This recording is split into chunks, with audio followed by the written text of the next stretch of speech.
হয়ে গেছে কাতলা মাছের দই পেঁয়াজের বাটা, টমেটো দিয়ে করেছি।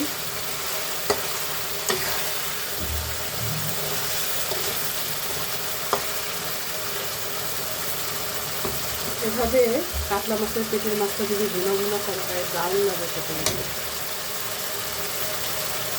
যাই হোক আমার ভালো লাগে, এখন আপনাদের কেমন লাগে আমি জানি না। আজকে একটু কমিয়ে দেবো। আদা, রসুন, হলুদ, মরিচের গুঁড়া, ধনিয়ার গুঁড়া, কাঁচামরিচ, টমেটো, একটু টমেটোর পরিমাণ বেশি দিতে হয়।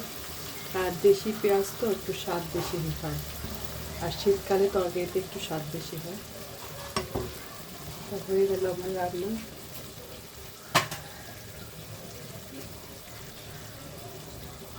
Have a good time. Bye.